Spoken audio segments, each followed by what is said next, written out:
अब इस वीडियो के अंदर हम बात करेंगे कि how two by a non agriculture plot. किस तरह के प्लॉट्स होते हैं, ये कितने टाइप्स होते हैं, क्या एडवांटेजेस है, क्या रिस्क है प्लॉट खरीदने के, किन बातों का ध्यान रखना चाहिए प्लॉट खरीदने से पहले और क्या पूरा प्रोसेस होता है प्लॉट खरीदने का, और साथ ही में आपको कौन कौन से डॉक्यूमेंट्स चेक करने चाहिए, ये सारी बातें देखेंगे हम आज इस वीडियो के अंदर। तो सबसे पहले ये समझते हैं कि प्लॉट्स कितने तरीके के होते हैं। ब्रॉडली अगर हम बात करें तो एक होता है एग्रीकल्चर लैंड और दूसरा होता है नॉन एग्रीकल्चर लैंड। अब नॉन एग्रीकल्चर लैंड के लिए आपको कन्वर्शन करवाना पड़ता है और उसके बाद अगर आप कोई रेसिडेंशियल, कमर्शियल, इंडस्ट्रियल या फिर इंस्टीट्यूशनल डेवलपमेंट वहाँ करना चाहते हैं तो CLU लेना पड़ता है। CLU का मतलब होता है चेंज इन लैंड यूज। अगर कोई आप नॉन एग्रीकल्चर लैंड खरीदते हैं तो आपको ये देखना जरूरी होता है कि उसका कन्वर्शन हो चुका है या नहीं, उसको चेंज इन लैंड यूज मिल चुका है या नहीं। अब इसमें हम डिटेल्स में भी देखेंगे कि क्या क्या प्रोसेस होता है, क्या क्या एडवांटेजेस है, क्या रिस्क है, आगे इसके बारे में जान लेते हैं। एडवांटेजेस की अगर हम बात करें तो इसमें सबसे पहले इसके जो रिटर्न्स होते हैं वो काफ़ी हाई होते हैं, वो काफ़ी अच्छे होते हैं लॉन्ग टर्म के लिए, जो कि शेयर मार्केट से भी कंपेरेबल होता है। अगर आप किसी ऐसी जगह पे इन्वेस्ट करते हैं जहाँ पे काफ़ी इकोनॉमिकल ग्रोथ हो रही है और इंडस्ट्रियल कॉरिडोर्स है तो ऐसी जगहों पे 30 to 35% रिटर्न्स भी आ जाते हैं, ये भी नॉर्मल है। दूसरी एडवांटेज ये है कि आपका प्रॉपर्टी टैक्स कम लगता है, बहुत ही नॉर्मल सा प्रॉपर्टी टैक्स लगता है क्योंकि वहाँ पे कोई बिल्डअप स्पेस नहीं होती है। और तीसरा जो फायदा है वो है कि मेंटेन कॉस्ट कोई नहीं होती है और साथ ही में टेनेंट्स इशू कोई नहीं है। अब देख लेते हैं हम रिस्क क्या क्या है। प्लॉट में इन्वेस्ट करने के काफ़ी सारे रिस्क भी होते हैं। इसमें एक बहुत बड़ा रिस्क होता है टाइटल रिस्क का। ओनरशिप जो आपको सेल कर रहा है वो सच में ओनर है कि नहीं ये जानना बहुत ज़रूरी है। और उसके बाद उस पर कोई इनकम्बेंस तो नहीं है। इनकम्बेंसेस आपके होते हैं थर्ड पार्टी क्लेम। ये कोई लोन हो सकता है, लीज हो सकता है, कोर्ट केस हो सकता है। तो इस तरह के काफ़ी रिस्क पॉसिबल होते हैं प्लॉट इन्वेस्टमेंट में। फिर दूसरा एक होता है CLU रिस्क, मतलब चेंज इन लैंड यूज। कई बार क्या होता है कि कोई डेवलपर, कोई फ्लाई बाय नाइट ऑपरेटर्स होते हैं, वो रातों रात पैसा लेके भागना चाहते हैं। CLU अप्रूवल लेते ही नहीं है। CLU अप्रूवल आपको अथॉरिटी से लेना पड़ता है। वो आपको कह देते हैं कि ये मैंने आपको रेसिडेंशियल के लिए प्लॉट बेचा है, तो आप बिना CLU अप्रूवल के खरीद लेते हैं तो आपको बाद में पता चलेगा कि आप वहाँ पे मकान ही नहीं बना सकते हैं। तो आपको जानना बहुत ज़रूरी है कि उसको अप्रूवल मिला है कि नहीं रेसिडेंशियल के लिए। फिर एक आ जाता है जोनिंग रिस्क। इसका मतलब है मान लीजिए आपने कोई लैंड खरीद ली, क्या कि लैंड कमर्शियल है या रेसिडेंशियल है, फिर वो मास्टर प्लान के हिसाब से कमर्शियल और रेसिडेंशियल जोन में नहीं आती है।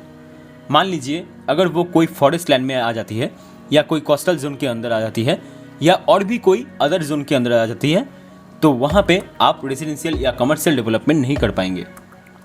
फिर आ जाती है फिजिकल मेजरमेंट की बात। जब सेलर आपको बता के देता है, बाद में अगर आप उसको फिजिकली मेजर करेंगे तो हो सकता है वो कम निकले। तो ये भी एक काफ़ी बड़ा रिस्क होता है जो आपको चेक कर लेना चाहिए। उसके बाद बात आती है इंक्रोचमेंट की। इंक्रोचमेंट भी प्लॉट्स के अंदर काफ़ी बड़ा रिस्क होता है। अब इंक्रोचमेंट का क्या मतलब है? मान लीजिए आपके अगल बगल में 2 प्लॉट लगते हैं। अगर मान लीजिए उन्होंने 1 by 1 फुट आपके प्रॉपर्टी में बना ली तो आपकी प्लॉट की जगह कम हो जाएगी। दूसरा इंक्रोचमेंट इस तरह का भी हो सकता है कि आप वहाँ प्लॉट पे फ्रीक्वेंटली विजिट नहीं करते हैं तो पता चला कि किसी और ने ही वहाँ कब्जा कर लिया है, पोजीशन ले लिया। इस तरह के जो इंक्रोचमेंट होते हैं वो काफ़ी बड़ा रिस्क हो जाता है। इस तरह से किसी ने पोजीशन ले लिया तो उसको निकालना काफ़ी टफ हो जाता है। उसके बाद एक इन्वेस्टमेंट रिस्क आ जाता है, मतलब जो प्लॉट आपने खरीदा है वो एप्रोप्रिएट होगा भी कि नहीं। मान लीजिए आपने आउटस्कर्ट्स में 200 किलोमीटर दूर जाके एक प्लॉट खरीद लिया, वहाँ पे कोई इंडस्ट्रीज भी नहीं आ रही है, कोई कुछ नहीं आ रहा, तो वहाँ पे एप्रिसिएशन के चांसेस बहुत कम हैं।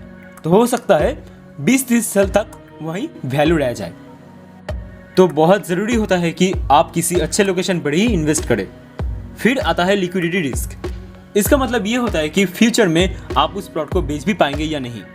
प्लॉट एक ऐसी इन्वेस्टमेंट होती है जिसको आप इमीडिएटली नहीं बेच सकते हैं, तो आप इसको एक लॉन्ग टर्म इन्वेस्टमेंट मान के चले, मिनिमम 5 ईयर्स तक का हॉराइजन लेके चले। इससे कम में आप नहीं बेच पाएंगे। फिर लास्ट रिस्क की हम बात करें तो आपकी कोई रेंटल इनकम नहीं आती है। अगर आप चाहे कि हर महीने आपकी कोई ना कोई इनकम आए तो आपको रेसिडेंशियल या कमर्शियल प्रॉपर्टी के अंदर इन्वेस्ट करना चाहिए। क्योंकि रेंटल इनकम प्लॉट से नहीं आएगी। प्लॉट के अंदर से सीधे सीधे आपको जो आते हैं वो कैपिटल एप्रिसिएशन आते हैं। लॉन्ग टर्म में आप देखें अगर प्लॉट में इन्वेस्ट करना चाहते हैं तो। अब हम बात करते हैं कि आप ब्रॉडली किस तरह से फ्लैट को खरीद सकते हैं। इसमें 3 डाइवर्सिफिकेशन होते हैं। आप एक तो गवर्नमेंट से खरीद सकते हैं, डायरेक्टली कोई भी स्टेट या सिटी से। स्टेट अथॉरिटी होती है, मान लीजिए कोई इंडस्ट्रियल अथॉरिटी है, वो प्लॉट अलॉट करती है। इस केस में क्या होता है, गवर्नमेंट एक्वायर करती है लैंड फार्मर्स से। उसमें गवर्नमेंट की ये जिम्मेदारी होती है कि वो उसका टाइटल चेक करे, ड्यू डिलिजेंस चेक करे, उसका बैकग्राउंड चेक करे। उसके बाद उसका कन्वर्शन भी गवर्नमेंट की रिस्पॉन्सिबिलिटी होती है। वो उसका लैंड उसे कन्वर्ट करके ही आपको बेचती है। तब आपको डेवलप्ड प्लॉट नहीं मिलते हैं वहाँ पे। वो रोड, सीवर, इलेक्ट्रिसिटी, वाटर पूरी सुविधाएं देती है। उसके बाद आपको वो प्लॉट बेचती है। इसके अंदर परचेसिंग रिस्क नहीं होते हैं, जैसे purchasing risk, title risk, zoning risk, ये सब गवर्नमेंट लैंड के अंदर नहीं होते हैं। दूसरा होता है आप प्राइवेट डेवलपर्स से प्लॉट खरीद सकते हैं। बहुत सारे डेवलपर्स होते हैं, वो प्लॉट काट के बेच रहे हैं। उन्हीं की रिस्पॉन्सिबिलिटी होती है कि वो फार्मर्स से लैंड खरीदेंगे सबसे पहले, उसके बाद CLU लेंगे। उसके बाद वो आपको डेवलप्ड प्लॉट बेचेंगे। वहाँ पे सारा रोड बनाने के काम उनका होता है, इलेक्ट्रिसिटी, वाटर, सीवेज, वो ये सारी सुविधाएं प्रोवाइड करते हैं। इस पे moderate to high purchase risk होते हैं। कुछ ऐसे होते हैं छोटे डेवलपर्स जो रातों रात पैसा लेके भागना पसंद करते हैं, तो वो लोग हो सकता है CLU नहीं लेंगे, आपको सस्ते में प्लॉट बेचने के चक्कर में पैसे ले लेंगे। हो सकता है वो डेवलप ना हुआ हो सही से, वहाँ पे सीवेज लाइन ना डाले, तो इस तरह की काफ़ी अनऑथराइज्ड कॉलोनी भी बन जाती है। तो आप इस तरह की रिस्क को ज़रूर अवॉइड करें जब भी आप एक प्राइवेट डेवलपर के साथ जाते हैं। तो थोड़े अच्छे डेवलपर के साथ जाए, रेप्यूटेड डेवलपर के साथ जाए। तीसरा ऑप्शन है जो ऑलरेडी प्लॉट का मालिक है उससे खरीद सकते हैं। इस केस में क्या होता है, या तो वो आपको कन्वर्टेड लैंड बेच देगा या नॉन कन्वर्टेड लैंड बेच देगा। अगर वो कन्वर्टेड प्लॉट है तो कोई इतना बड़ा रिस्क नहीं है। अगर आप इंडिविजुअल से खरीद रहे हैं तो भी आपका moderate to high purchasing risk होता है। आपको ज़रूर चेक कर लेना चाहिए कि CLU स्टेटस क्या है या जोनिंग कहाँ पे आती है। अब हम बात करते हैं कि जब आप प्लॉट खरीदने जाते हैं तो आपको किन किन बातों का ध्यान रखनी चाहिए, उसका क्या स्टेप बाय स्टेप प्रोसेस जानेंगे और उसमें क्या क्या बातें ध्यान रखनी है। सबसे पहला जो स्टेप आता है वो है इन्वेस्टमेंट रिसर्च का। तो जब भी आप प्लॉट में इन्वेस्ट करना चाहते हैं तो आपको इन्वेस्टमेंट हॉरिजन चेक कर लेना चाहिए कि आप मिनिमम कितना टाइम के लिए उसमें इन्वेस्ट करके रखेंगे। आपको मिनिमम 5 ईयर्स का हॉरिजन लेके चलना चाहिए, तभी ठीक से उसमें से रिटर्न्स निकल के आते हैं। दूसरा है आपको अपना बजट बना लेना चाहिए कि आप कितना बजट तक जाना चाहते हैं। कॉमर्शियल प्लॉट लेंगे तो काफ़ी महंगा पड़ता है, रेसिडेंशियल प्लॉट थोड़ा सस्ता पड़ता है। अगर आपका कम बजट है तो आप रेसिडेंशियल से स्टार्ट करें। अगर आपका बजट अच्छा है तो आप कमर्शियल या इंडस्ट्रियल प्लॉट में भी इन्वेस्ट कर सकते हैं। फिर आपका होता है कि आप किस जगह पे इन्वेस्ट करें। ये बहुत इंपॉर्टेंट होता है। यहाँ आप ऐसी जगह पे इन्वेस्ट करें जहाँ पे इंफ्रास्ट्रक्चर अच्छी हो और इकोनॉमिक ग्रोथ हो रही हो। ये बहुत ज़रूरी होता है कि लोकेशन आप किस तरह से चूज़ करते हैं। उसके बाद आप स्टडी करिए, न्यूज़ आइटम्स देखिए, मार्केट ट्रेंड्स देखिए, कौन सी मार्केट अपकमिंग है, कौन सी नई इंडस्ट्रीज आ रही है, तो आपको आइडिया लग जाएगा कि कहाँ इन्वेस्ट करना चाहिए। उसके बाद प्रॉपर्टी सर्च का पॉइंट आ जाता है। अब प्रॉपर्टी कैसे सर्च करें, या तो आप किसी ऑनलाइन वेबसाइट पे भी सर्च कर सकते हैं या तो आप किसी ब्रोकर से भी कांटेक्ट कर सकते हैं। अगर आपने एरिया डिसाइड कर लिया है तो वहाँ आप ब्रोकर्स को भी अपॉइंट कर सकते हैं। फिर आपको कंपेयर करनी चाहिए उनके प्रॉपर्टीज़ और उनके प्राइसेस। प्रॉपर्टी की वैल्यूएशन लगनी बहुत ज़रूरी है, क्योंकि आप नहीं चाहेंगे कि मैं प्लॉट की ज़्यादा वैल्यू पे करूँ। तो आप 3-4 प्लॉट को स्टडी करें, उसके बाद ही प्लॉट खरीदें। अगर आप किसी इंडिविजुअल से खरीद रहे हैं तो काफ़ी सारी प्रॉपर्टी को स्टडी करने के बाद ही खरीदें। फिर कनेक्टिविटी आप ज़रूर देख लें उस जगह पर कितनी आ रही है। मेट्रो, रोड कनेक्टिविटी अगर अच्छी है, मान लीजिए मेट्रो 200 मीटर या 500 मीटर के अंदर है, तो ये बहुत ही अच्छी बात है। ऐसी जगह पे काफ़ी अच्छा एप्रिसिएशन मिलता है। वाइड रोड्स है तो वहाँ पे अच्छा एप्रिसिएशन मिलेगा। तो प्लॉट्स हमेशा कनेक्टिविटी और इंडस्ट्रियल कॉरिडोर्स के पास ले, ऐसी जगह हमेशा अच्छी रहती है। उसके बाद प्रीमियम लोकेशन आप चूज़ करेंगे तो बेटर है। जैसे मेन रोड जो प्लॉट्स होते हैं वो हमेशा प्रीमियम पे बिकते हैं। उसके बाद आपका आ जाता है ड्यू डिलिजेंस और डॉक्यूमेंट्स चेक। आप उसका बैकग्राउंड कैसे चेक करेंगे, ये बहुत ज़रूरी पॉइंट्स होता है। इसमें सबसे पहला आ जाता है फिजिकल सर्वे कि उसका एरिया कितना है, प्रॉपर मेजरमेंट करवा ले।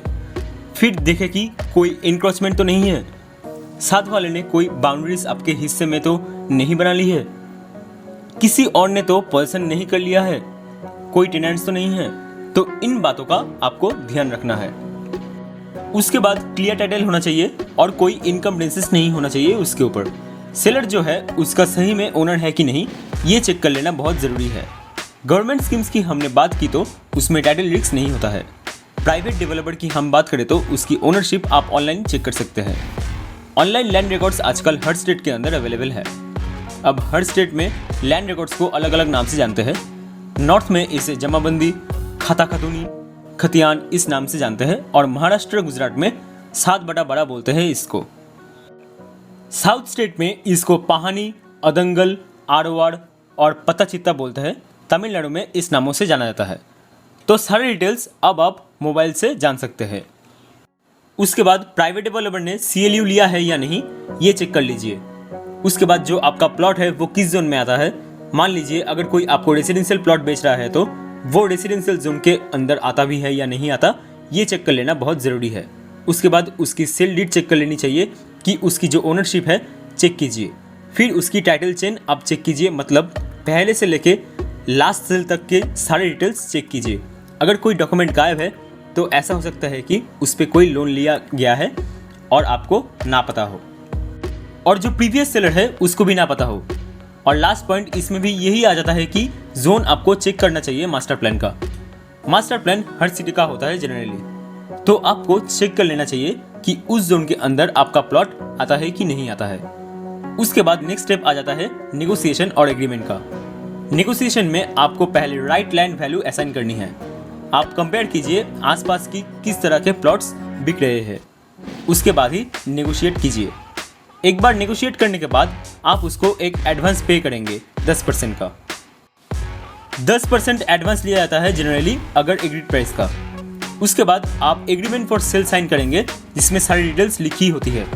Detail terms, agreed price, payment terms और डिफॉल्ट पेनल्टी, ये सारी चीज़ें एग्रीमेंट फॉर सेल के अंदर लिखी जाती है। उसके बाद हमारा लास्ट स्टेप होता है सेल डीड का। आप जब अपनी पेमेंट कंप्लीट कर देंगे 2-3 महीने में तो आपको ये सेल डीड रजिस्टर करवानी होगी सब रजिस्टर्ड ऑफिस में। जब आप रजिस्टर करवाएंगे तो आपको स्टैम्प ड्यूटी और रजिस्ट्रेशन चार्जेस पे करने होंगे जो 4 से 10% ऑफ प्रॉपर्टी वैल्यू होते हैं। उसके बाद आपको म्यूटेशन भी करवानी होती है।